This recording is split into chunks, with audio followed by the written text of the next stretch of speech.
ஒரு படத்தை ஓவரா பிரைஸ் பண்ணாலே அதை பார்க்க கொஞ்சம் டவுட் வரும். அப்படி நான் தியேட்டர்ல மிஸ் பண்ணப்பட்ட படம் இப்போ ஓடிடில ரிலீஸ் ஆயிருக்கு. அதுதான் தாய் கிழவி. ஓரளவுக்கு எக்ஸ்பெக்டேஷனோட தான் இந்த படத்தை பார்க்க ஆரம்பிச்சேன்.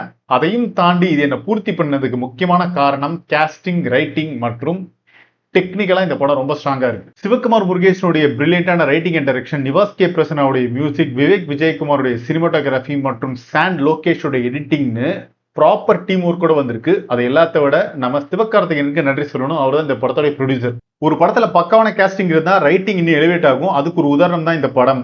ஏன்னா ராதிகாவுடைய பெர்ஃபார்மன்ஸ் இருக்குல்ல, நாம சொல்லி தெரிய வேண்டியது கிடையாது. அவங்க ஏற்கனவே ப்ரூவ் பண்ணிட்டாங்க. இது ஜஸ்ட் லைக் தட் பண்ணிட்டாங்க. ஆனா முக்கியமான விஷயம் என்னன்னா, இந்த டைட்டில் ரோலை தாண்டி நிறைய கேரக்டர்ஸுக்கு முக்கியத்துவம் தந்தாங்கல்ல. உதாரணத்துக்கு ராதிகாவுடைய பசங்களா வர பாலசரவணன், அருள்தாஸ், சிங்கம் புலி, கமல்ஹாசன் ரசிகரா வந்திருக்காரு. சந்திரஹாசனுக்குலாம் ஒரு போஸ்டர் போட்டுறாரு. முக்கியமா கமல்ஹாசனோட ரெஃபரன்ஸ் இந்த படத்துல பியூட்டிஃபுல்லா ஒர்க் அவுட் ஆயிருக்கு. இது இல்லாம முனிஷ்காந்த், இளவரசு, முத்துக்குமார், ராதிகாவுடைய பேரன் பேத்தி, மருமகள்கள், மகள் கேரக்டர்னு ப்ராப்பரான கேரக்டர் ஸ்கெட்ச் கொடுத்திருக்காங்க. George Maryan, hospital doctors, ambulance டிரைவர்னு சின்ன சின்ன கேரக்டர் கூட ரொம்பவே நல்லா எழுதியிருக்காங்க. என்ன இம்ப்ரெஸ் பண்ண கேரக்டர் யாருன்னா, தாய் கிழவி எப்ப சாவும் அப்படின்னு ஒருத்தர் வந்து கேட்டே இருப்பாரு. கடைசியில் அவரே சாவடிச்சிருவாங்க. இந்த படத்துல எனக்கு இன்னொரு பிடிச்ச விஷயம் என்னன்னா, ஊர்ல இருக்கிறவங்க எல்லோருமே நக்கல் நையாண்டியா லந்து பிடிச்சவங்களா இருப்பாங்க. எல்லாருக்கிட்டையுமே ஒரு ஹியூமர் சென்ஸ் இருக்கும்.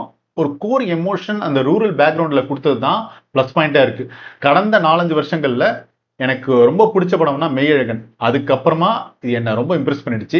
இந்த படம் நீங்க பார்த்துருந்தீங்கன்னா கமெண்ட்ஸ்ல சொல்லுங்க. பார்க்கலனாலும் மறக்காம ஓடிடில இருக்கு, பார்த்துருங்க.